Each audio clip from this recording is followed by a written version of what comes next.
After 108 years, the Boy Scouts of America are changing their name. They'll now be known simply as Scouts, BSA, which means Boy Scouts of America. So why? According to the Chief Scout Executive, Mike Serbaugh, we're trying to find the right way to say we're here for both young men and women. In fact, over 3,000 girls have already joined the Boy Scouts.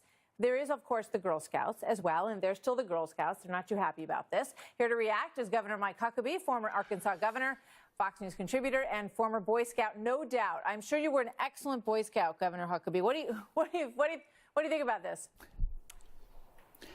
I think the Boy Scouts are effectively dead. Look, I don't think a lot of people care whether girls have the opportunity to do some of the same thing boys do, but there's always been a reason that these activities were conducted separately by the genders, because it gave them an identity, it gave them something to grow into in camaraderie and fellowship.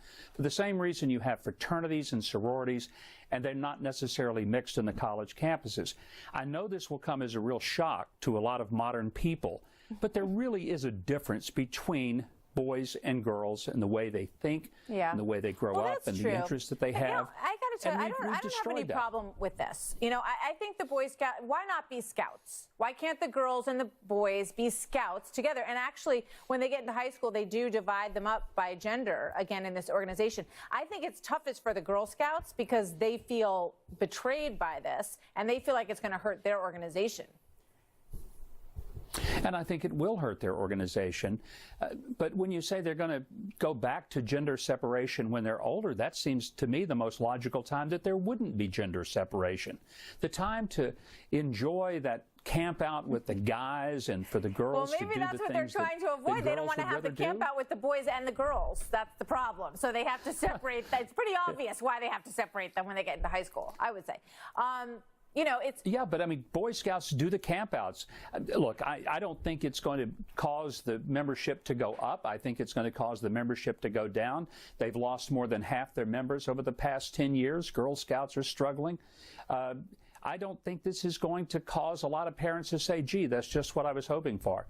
And I'm not sure what their rationale in doing this was. But... Well, you know, this is their decision. They've made it. Here we go. You know who was a good Girl Scout the other night was your daughter Sarah up on that stage, and she was confronted with a mean girl. She was. We don't need to replay. I think everybody's seen enough of what happened there. But yeah, I want to, you know, from a dad's perspective, I'm sure that was not easy for you to watch. What was your takeaway from it, and how did you think your daughter held up there? Well, I think she was absolutely. You know, just calm and collected, and she showed real class.